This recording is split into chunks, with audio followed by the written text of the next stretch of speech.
Good morning to all of you. आप सबको मेरा नमस्कार। पिछली क्लास में हमने प्रारंभिक मानव जीवन और उसकी विकास प्रक्रिया के बारे में जाना। आखेटक से लेकर उसके उत्पादक बनने तक की विकास यात्रा के बारे में जाना कि कैसे पूरा पाषाण काल का खानाबदोश जीवन जीने वाला मानव नव पाषाण काल के अंतिम पड़ाव तक आते आते सामुदायिक जीवन जीने लगा था। चूँकि प्रागैतिहासिक काल के बारे में जानकारी का एकमात्र स्रोत पुरातात्विक साक्ष्य हैं, अतएव उन स्रोतों और साक्ष्यों पर चर्चा करना जरूरी हो जाता है। तो आइए कुछ प्री हिस्टोरिक साइट्स के बारे में जानकारी जुटाते हैं। जैसे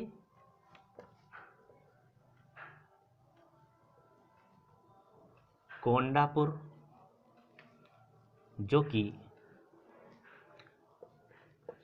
तेलंगाना में है, नेवासा,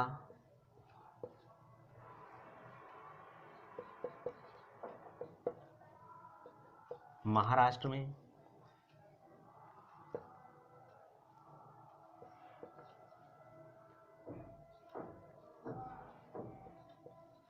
मेहरगढ़,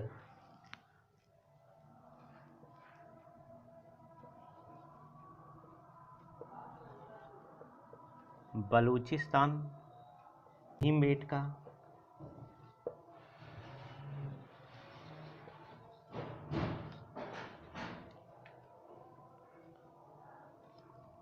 एमपी, यह मध्य प्रदेश में भोपाल के निकट है, और इरक्कल केव्स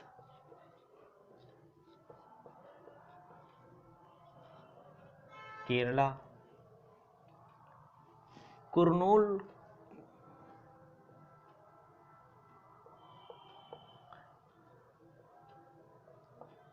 केव site Andhra Pradesh.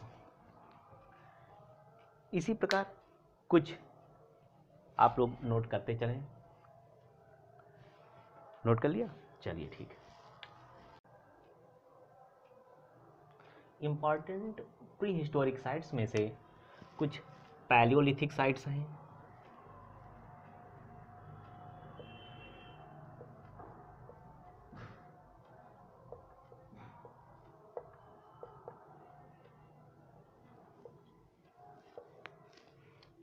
Shown,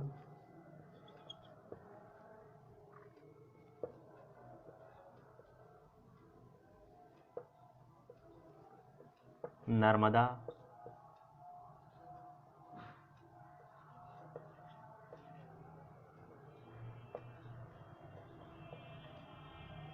Tungabhadra river valley,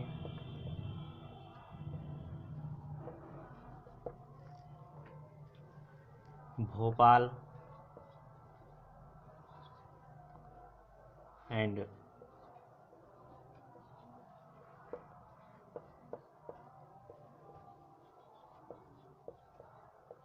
छोटा नागपुर रीजन।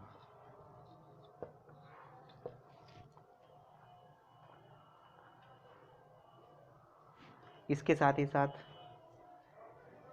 भीमबेटका की जो रॉक पेंटिंग्स हैं,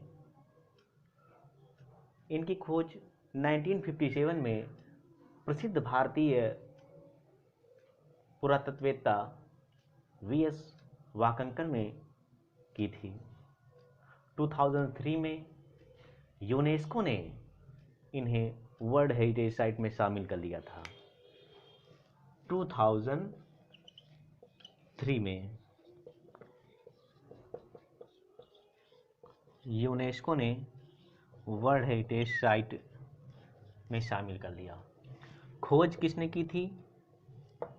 वीएस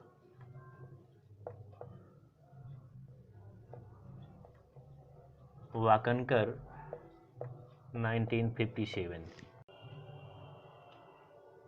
आप लोग नोट करते चलें। ये नोट कर लिया है? चलिए अब कुछ मीजोलिथिक साइट्स पर बात करते हैं। Mesolithic sites.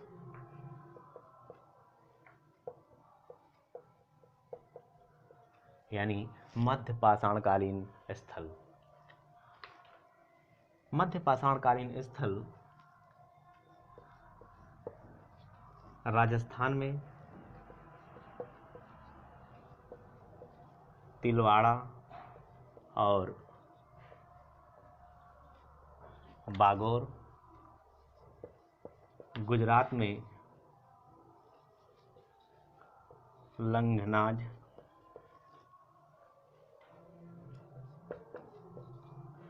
मध्य प्रदेश में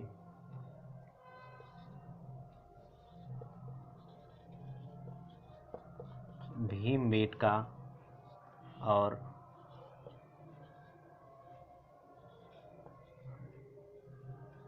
आदमगढ़,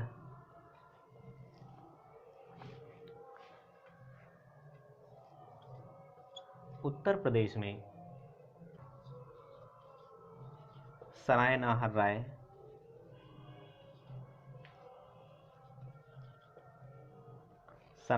राय,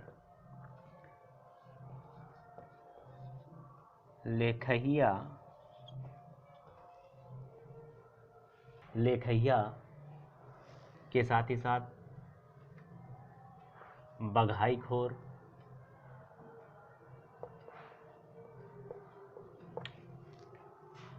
मोरहाना पहाड़,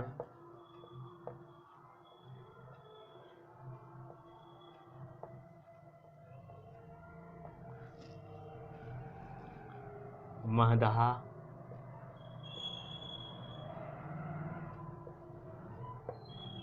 दमदमा,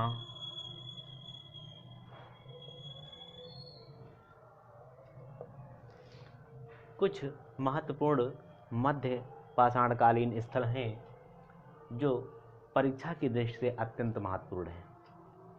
इसी प्रकार इम्पॉर्टेंट नियोलिथिक साइट्स हैं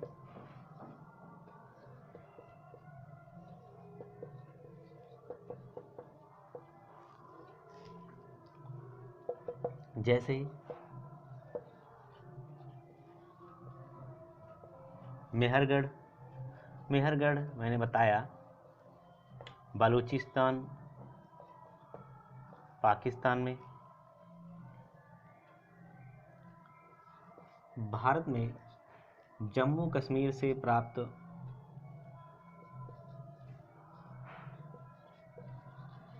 बुर्जहोम और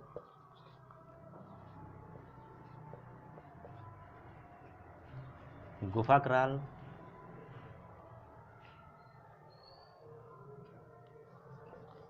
उत्तर प्रदेश में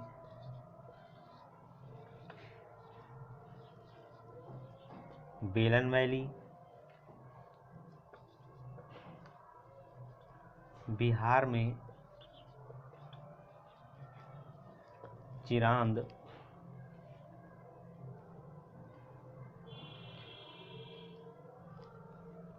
के साथ ही साथ डेक्कन प्लेट्यू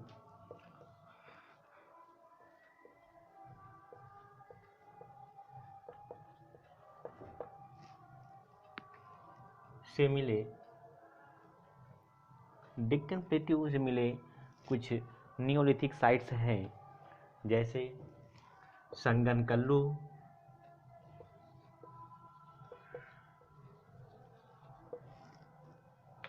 नागार्जुन कोंडा,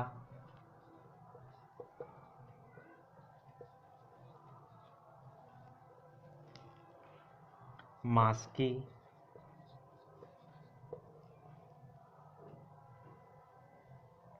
ब्रह्मगिरी,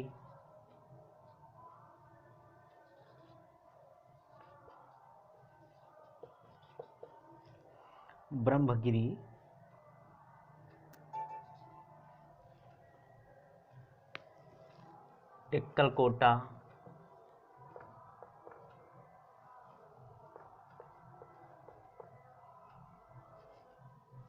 पिकली हाल,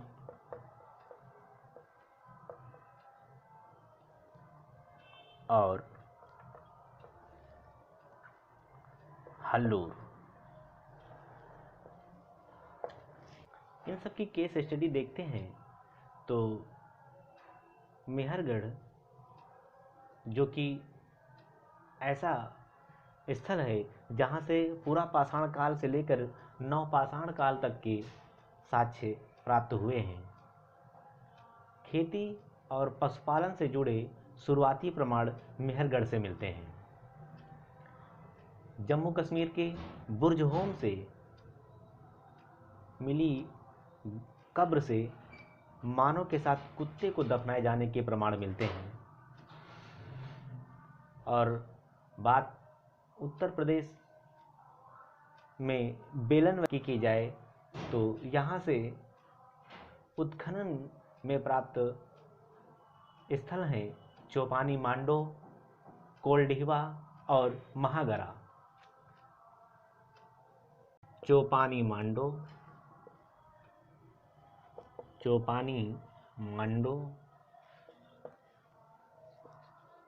कोल्डिहवा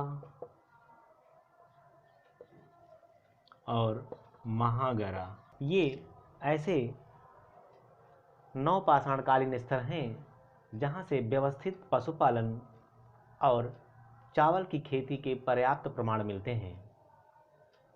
अनाज भंडारण के लिए कुछ बड़े मृद भांड भी यहाँ से प्राप्त हुए हैं।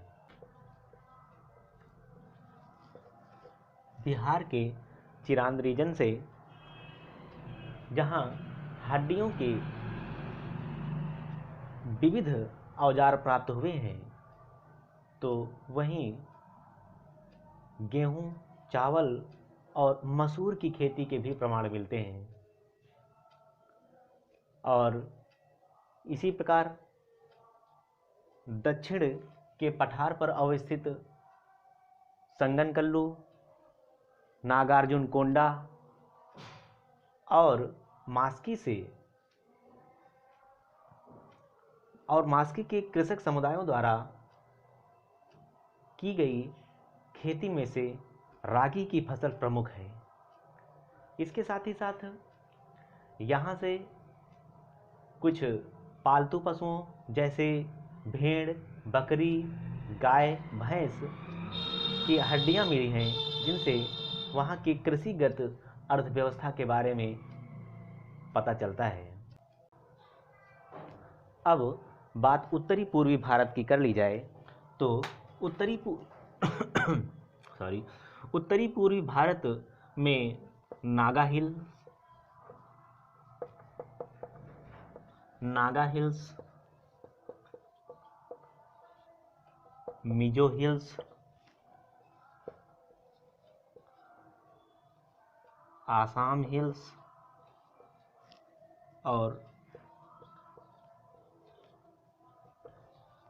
गारो हिल्स ऐसी साइट्स हैं जहां से नवपाषाणकालीन स्थल प्राप्त हुए हैं, जिनमें दाओजली हेडिंग